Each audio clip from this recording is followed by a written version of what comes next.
un boulevard du centre d'Istanbul, une cinquantaine de personnes attendent de monter dans un bus qui doit les emmener jusqu'à Edirne, à la frontière gréco-turque. Depuis qu'elles ont annoncé ne plus empêcher les migrants de tenter le passage, les autorités d'Ankara organisent ostensiblement cet afflux migratoire pour faire plier l'Europe. Mais en exerçant ce chantage, la Turquie, qui accueille officiellement 4 millions de migrants, dont plus de 3 700 000 réfugiés syriens, reconnaît l'évidence. Une grande partie d'entre eux ne veulent pas rester sur son sol et ils sont prêts à tout pour en partir.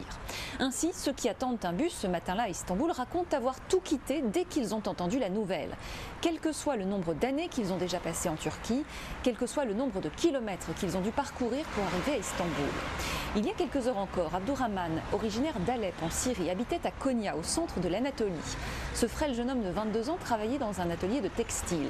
Mais son rêve depuis des années, c'est de se rendre en Europe, en France précisément. Ça fait 7 ans que je vis en Turquie et je n'ai pas 1 euro dans ma poche. Je travaille tous les jours de 7h le matin à 20h, 20h30 le soir, tout ça pour moins de 10 euros par jour. Est-ce que c'est une vie ça? Tout est cher, rien que mon loyer me coûte plus de 115 euros. À la fin du mois, je n'ai plus un centime.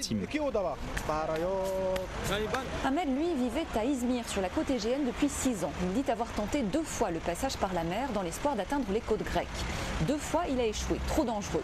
Il s'était résigné à rester en Turquie jusqu'à ce que le gouvernement annonce l'ouverture des frontières. Il se voit déjà en Europe. C'est ma famille, ma mère, mon père, mes frères et sœurs qui m'ont envoyé ici. Maintenant, je vais aller en Europe pour travailler et envoyer de l'argent à ma famille restée en Syrie. La Turquie, ce n'est pas un endroit pour vivre. D'ailleurs, ces derniers mois, les autorités ont nettement renforcé les contrôles à l'égard des étrangers, conscientes de la colère que suscite leur présence dans l'opinion publique. Akif, un Syrien de 33 ans, a fait la route depuis Gaziantep à la frontière turco-syrienne dans l'espoir de gagner l'Europe. Il sait que la Grèce fera tout pour empêcher son passage, mais il veut quand même essayer.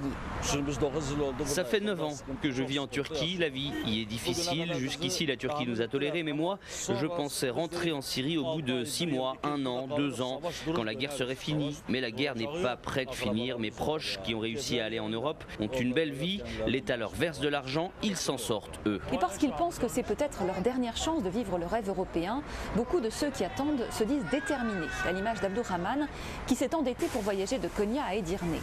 J'ai dépensé 145 euros pour ce voyage, donc j'attendrai le temps qu'il faudra. 1 jour, 2 jours, 1 an, 2 ans, il n'y a rien d'autre à faire. La Turquie a ouvert ses portes, alors l'Europe sera obligée de nous accepter. À moins que la Turquie n'obtienne ce qu'elle veut de l'Europe, auquel cas ces autorités pourraient refermer tout aussi vite les portes qu'elle vient d'entrouvrir. À Istanbul, un endroit pour Médien.